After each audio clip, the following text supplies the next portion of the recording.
নেশা একটি সামাজিক ব্যাধি। এটা মারণ ব্যাধির মতো হয়ে উঠছে। একজন নেশা সেবনকারী লোক তার নিজের পাশাপাশি বিভিন্নভাবে সমাজের ক্ষতি করছে।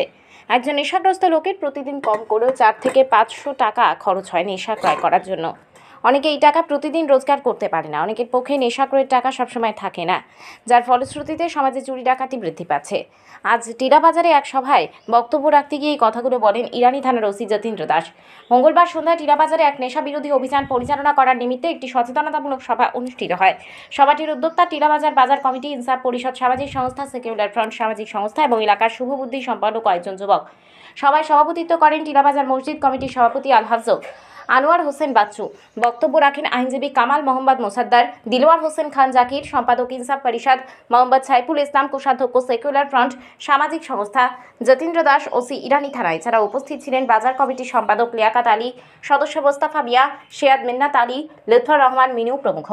প্রত্যেক বক্তাই নেশা কিভাবে সমাজকে গ্রাস করছে এবং তা থেকে কিভাবে উত্তরণ হওয়া যায় এ নিয়ে বক্তব্য রাখেন। কামাল মোসাদ্দার ইসলামিক দৃষ্টিকোণে নেশা ব্যবসা ও সেবন কতটুকু অপরাধের তা তুলে ধরে আলোচনা করেন।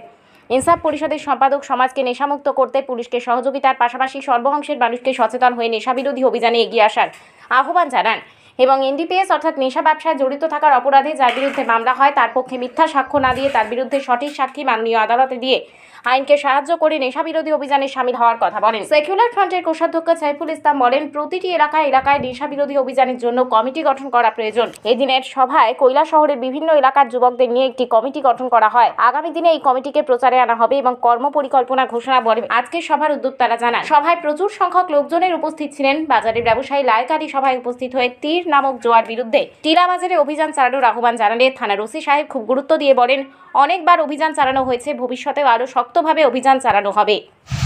তিনজন বক্তার বক্তব্য আপনারা শুনেছেন, তারা মোটামুটি ডিটেলস ভাবে সবকিছু বলেছেন, আর বলার কিছু থাকে না। তারপর আমি এক দুটা জিনিস আপনাদের নলেজে আনতে চাই। ব্যাপারটা হচ্ছে, আমি 23 বছর চাকরিতে ত্রিপুরা বিভিন্ন জায়গায় চাকরি করেছি। পাহাড়ি এলাকা থেকে টাউন এরিয়া, গ্রামীণ এরিয়া সব জায়গায় চাকরি করেছি। বিলুনিয়া, সাবরুম, তারপর নতুন বাজার, অমরপুর, উদয়পুর, ওইদিকে পরে আপনার ধর্মনগর, তারপরে যাত্রাপুর, বিশ্রামগঞ্জ, এখন মানে টিলাবাজার এরিয়া। তো আমি দেখেছি যে প্রত্যেকটা জায়গাতে আমি মানে ঘোরাঘুরি করে যা দেখেছি, তার মধ্যে টিলাবাজারটা একটু, টিলাবাজার অর্থাৎ টিলাবাজার বাবুর বাজারটা একটু এক্সেপশনাল। অর্থাৎ এখানে আমি দেখতে পাচ্ছি যে প্রচুর পরিমাণ এখানে নেশা সেবন করে। মূলত বিশেষ করে আমরা দেখতে পাচ্ছি যে ব্রাউন সুগার, যেটাকে আমরা হিরোইন বলি, হিরোইনের আরেকটা নাম আছে ব্রাউন সুগার। দুটা একই জিনিস। ব্রাউন কালার একটা পাউডার, ছোটো ছোটো পাউডার মধ্যে হয়। মূলত যখন মানে তারা নিয়ে আসে, বেশি করে নিয়ে আসে, তখন একটা সাবানের কেসের মধ্যে এগুলো থাকে।